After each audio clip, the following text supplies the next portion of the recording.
Amazing, amazing kakotse. Nasa elevator, papuntang 5th floor para mag-video sa aming mga units, mga kakotse. O, andito na naman tayo sa taas. Yan. O yan, mga kakotse. This is Reynold from Toyota Balintawak. Uy, pangit ng lights natin dun ah. Yun. O, ganda. Ganda ng stockyard namin. Toyota Balintawak Oven Group. Number 1. O yan mga kakotse, maghahatid na naman ako ng video para sa race, yung turbo. Halika, hanap tayo ng turbo. Yan. Race G. Race G, we go. Oy, meron akong monotone na white pearl turbo. Turbo. Ayan mga kakotse. Sabing monotone, single color lang siya mga kakotse. Kasi pag turbo mga kakotse, two-tone na po siya. Ayan. Pero meron tayong turbo na one-tone lang mga kakotse. Ito yung white pearl mga kakotse. Dito mga kakotse, pag makita mo yung race, pag color white, automatic turbo po siya. Kasi sa race G, ang available colors lang or yung option mo lang doon ay silver, gray, and then yung red. Yun yung last video natin sa race mga kakotse. Kakotse, dito sa turbo, pag sa exterior, makikita mo kaagad ang pagkakaiba niya sa ibang race natin. Dito mga kakotse, ayan. Dito, pansin mo kaagad yung mugs, di ba? Iba. Iba na yung mugs niya mga kakotse. Parang sporty na medyo striking look na yung mugs natin mga kakotse. And then, yung size po niyan, mga kakotse, ay nag-iba rin po. Bali nasa 17 na po siya. Kasi ang sa G natin, naka 16 po. Yan. Ito, sa turbo, 17 mga kakotse. Yan. Sa race G, uulitin ko, 16. Sa turbo, 17 mga kakotse. And then, two-tone machine cut finish mga kakotse. Di ba? Oh. Ganda. White pearl. Yan. Oh. Halika. Yan. Oh. Oh, unit price nito mga kakotse ay nasa 1,069,000. Pag two-tone po, black po yung roof niya ha, mga kakotse. Ayan. Pag two-tone naman na turbo, nasa 1,074,000. Oh, yeah. Ang difference niya sa dalawa, pag one-tone, nasa 10,000 lang po mga kakotse. Yan. Pero ang difference niya sa G variants, nasa 127,000 to be exact mga kakotse. Dito sa turbo, may pagpipilian ka. Meron tayo yung ito, white pearl na one-tone. Merong turquoise, yung parang blue siya mga kakotse. And then merong yellow mga kakotse. And then meron din pong white pearl na ang roof niya ay color black mga kakotse. Yan. Oh. Overall dimension, wala pong difference, walang pinagkaiba sa mga race natin. Yan. Ganun pa rin po ang ground clearance, seating capacity 5, wala pong pagkakaiba. Pero dito po sa engine, sa ilalim ng hood nito mga kakotse, medyo lumiit po yung makina. 1.0 na po. 1.0, pero naka-turbo yan mga kakotse yung engine niya. Ang max output niya from 1.2, nasa 88. Ngayon, sa turbo natin, nasa 98 yung max output. And then the pulling power, the torque, from 113, ang laki ng tinaas niya. From 113, nasa 140 na po siya mga kakotse.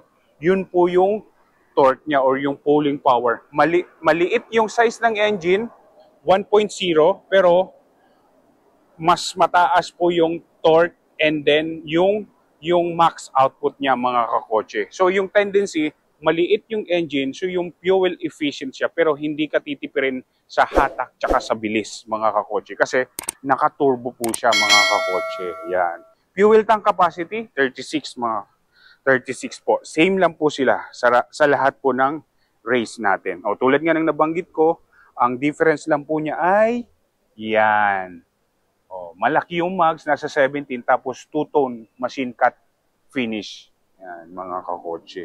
Yan. Dito po sa headlamps, mga kakotse, wala dito. Walang pinagkaiba dito sa mga front grille, wala pong pinagkaiba. Ang na-add lang po dito sa turbo natin, meron na po siyang 2-eye sensor sa harap.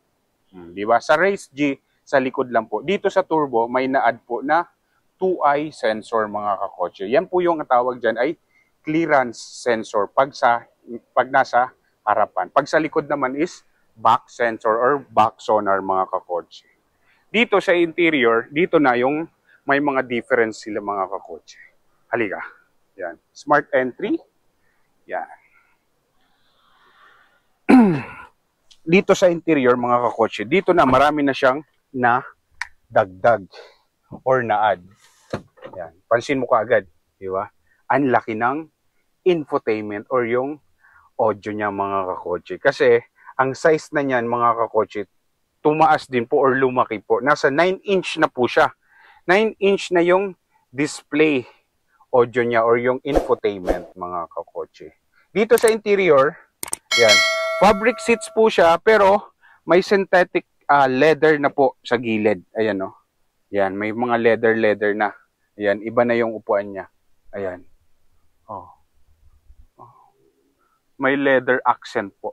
Ayan. Yung upuan natin, mga kakotse. Yan. Oh. Tapos, dito, mga kakotse, since naka-turbo, meron na rin siyang paddle shifter. Ayan. Yan. Oh, may paddle shifter, oh. May plus tsaka minus sign. Yan. O, diba? Yan. O, ganun pa rin yung ceiling niya. Color gray. Yan. Tapos dito po, sa steering wheel niya, ganun pa rin. Naka-leather. Yan. Pero same pa rin po yung mga buttons niya. Yan. Same. Same lang po sila, mga kakotse. Pagdating naman dito sa mga function, kakotse, wala rin pong pagkakaiba. Dito lang po sa infotainment. Yan. Leather din to. Yung armrest or yung center console. Naka-leather din siya. Tapos, pag sa safety, ang maraming changes po. Dito sa turbo natin, meron na siyang blind spot monitoring. Yan, yung mga mirror natin, may umiilaw dyan. Rear cross traffic alert. Yan. Dyan din po yan sa side mirror natin. Pag may incoming vehicle, pag nagre-reverse tayo. Tapos, sa airbags po, meron na po siyang side and curtain. Yan, ayan o. Yan. Meron na siya. Di ba? Sa gilid. Sa G kasi, front passenger tsaka driver lang. Ito, meron na siyang side airbags tsaka curtain. Yan. So pag nag-roll over, safe na safe po kayo. Magde-deploy po yung airbags yan. Ayan o. Ayan o, nakita yun sa gilid. Yan. Halika. Punta ako sa second row para makita po natin.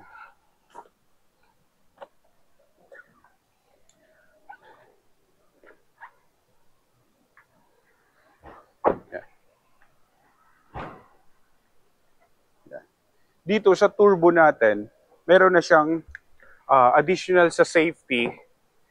Meron po siyang side airbags. And then, side curtain airbags, mga kakotse. Ayan o. Ayan. So, paikot po yan. Ayan.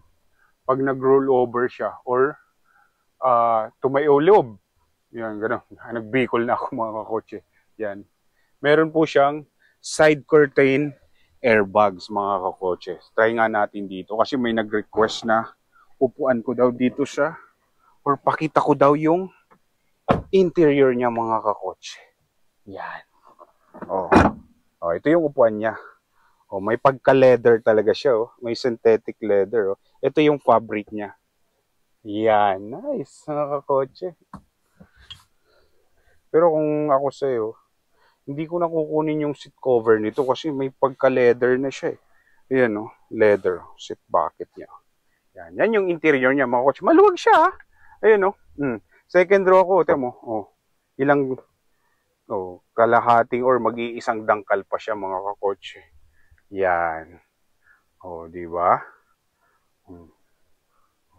Yun po yun yung mga na-add mga kakotse. Yan. Uulitin ko, magre-recap lang tayo para dito sa turbo natin. O, umpisahan natin sa exterior.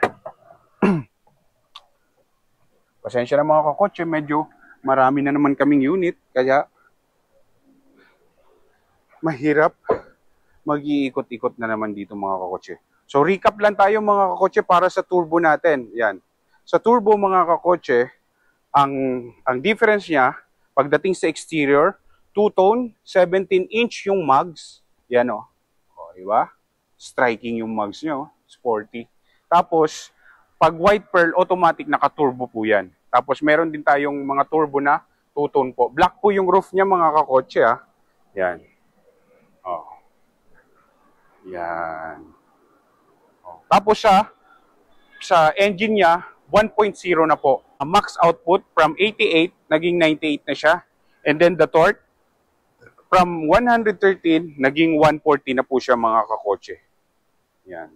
And then sa interior naman, naka-synthetic leather na siya. May accent po siya ng synthetic leather. Yan. Tapos, mas malaki po yung infotainment niya. Ayan o, napakalapad. Yan. May paddle shifter mga kakotse. Ayun. Tapos, merong side airbags for safety and curtain airbags. Yan, mga gilid niya mga kakotse. Tapos, dito sa harap, meron na po siyang clearance sensor. Yan, mga kakotse. O, di ba? O, yan. So, hopefully, mga kakotse, napakita ko po sa inyo yung difference at yung last part ng race natin. O, yun, ulitin ko mga kakotse, baka may question kayo, clarification regarding sa monthly nito or sa mga ibang units natin, huwag po kayo mahihiya, mag-message lang po kayo. Agad-agad naman po natin sasagutin yan mga kakotse. So inuulit ko, this is Reynold Bio from Toyota Balintawak. Maraming salamat po sa panonood lagi sa aking video. So mag-iingat po kayo lagi and always drive safe mga kakotse. Bye!